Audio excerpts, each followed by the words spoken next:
साथियों नमस्कार, चैनल पर आपका स्वागत है। तो जीके बूस्टर में दोस्तों आज हम लेके आए हैं बहुत इंपॉर्टेंट टॉपिक।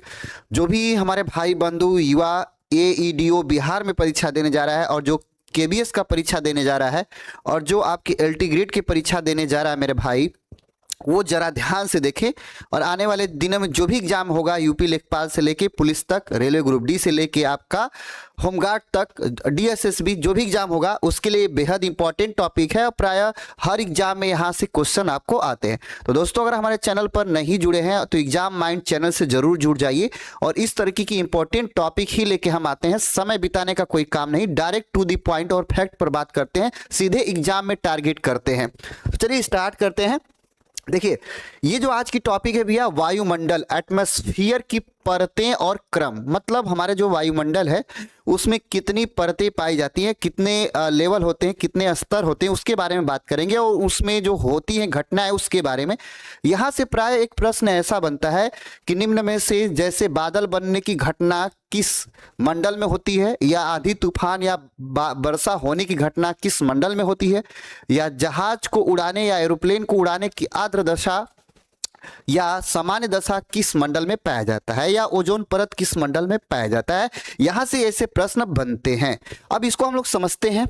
दिया है वायुमंडल, तो ये आपका भैया वायुमंडल है, ठीक। और इसको हम लोग एक्सोफियर बोलते हैं। एक्सोफियर ये 80 से 400 किमी प्लस है, 400 किमी प्लस, मतलब 80 से 400 किमी प्लस ये आपका वायुमंडल है।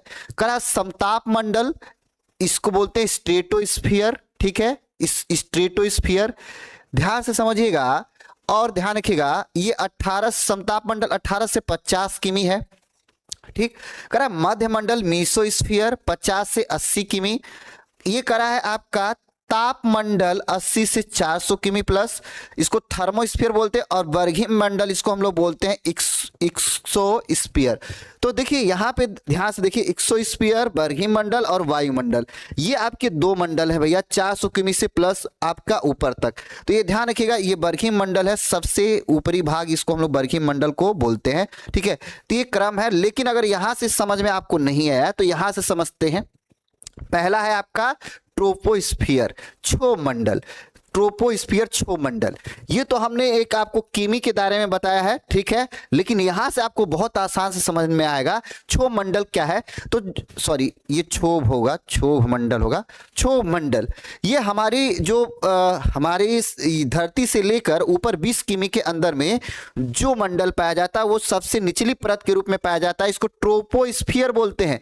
बहुत बार आपको क्वेश्चन आया हुआ, ट्रोपोस्फियर किसको बोलते हैं, मीसोस्फियर किसको बोलते हैं, स्ट्रेटोस्फियर किसको बोलते हैं, थर्मोस्फियर किसको बोलते हैं, ये बहुत बार प्रश्न आया भैया। तो आगे बात करते हैं क्षोभ मंडल, ट्रोपोस्फियर सबसे निचली परत, सभी मौसमी घटनाएं यही होती हैं।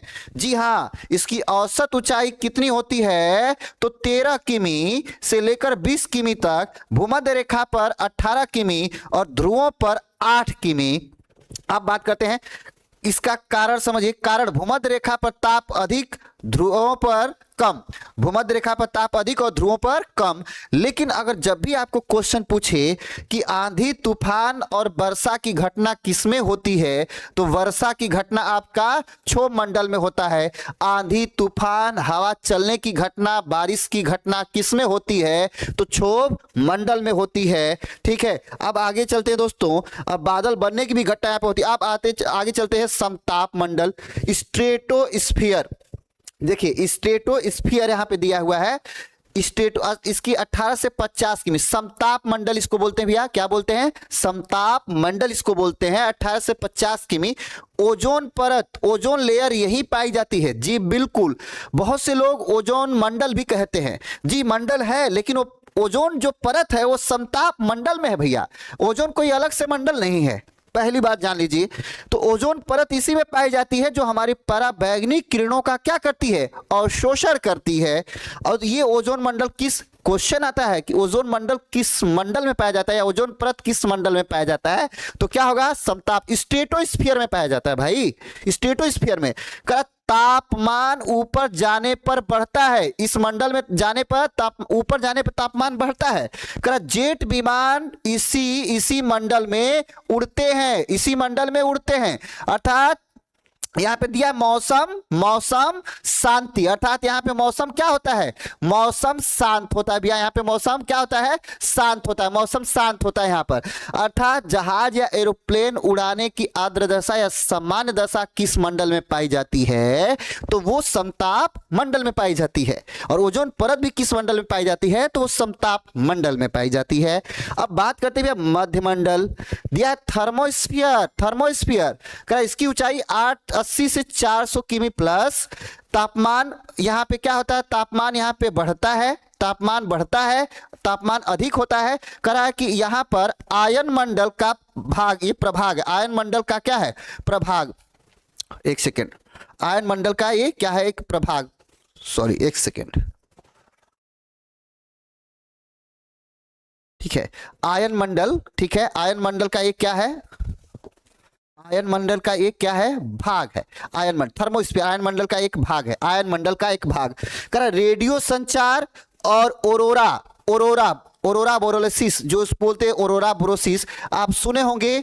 इंद्रधनुष की घटनाएं कहाँ घटती है, ओरोरा बोरोलिसिस जो इसमें घटता, ओरोरा यही घटता है। रेडियो संचार जो हमारी जो आपकी रेडियो वेव तरंगे होती हैं यही से रिटर्न होती हैं। और सैटेलाइट को कहाँ स्थापित किया जाता है भैया, तो मध्य मंडल में, अर्थात आयन मंडल में, इसको बोलते हैं आयन मंडल में, आयन मंडल में सैटेलाइट को स्थापित करते हैं। मध्य मंडल आयन मंडल का ही भाग है, मध्य मंडल आयन मंडल का ही भाग है। और सैटेलाइट कहाँ स्थापित करते हैं, तो आयन मंडल में। और रेडियो वेव तरंगे या दूरसंचार की तरंगे कहां से रिटर्न हमको वापस आती है, तो आयन मंडल से आती हैं। यहां पे आपका DEF आपकी तरंगे पाई जाती हैं। चलिए, करा कि बरही मंडल, बरही मंडल इसको बोलते हैं एक्सोस्फीयर, एक्सोस्फीयर सबसे बाहरी परत ये होता है भैया, सबसे बाहरी परत होता है, बाहरी परत। उपग्रह, उपग्रह, उपग्रह, उपग्रह सैटेलाइट यहां पर परिक्रमा करते हैं, सैटेलाइट यहां पे क्या करते हैं भैया, परिक्रमा करते हैं, परिक्रमा करते हैं। तो यहां पे देखिए भैया, अब ये आपका बरही मंडल है, इसका जो दायरा है 400 किमी से सबसे ऊपर हो जाता है। और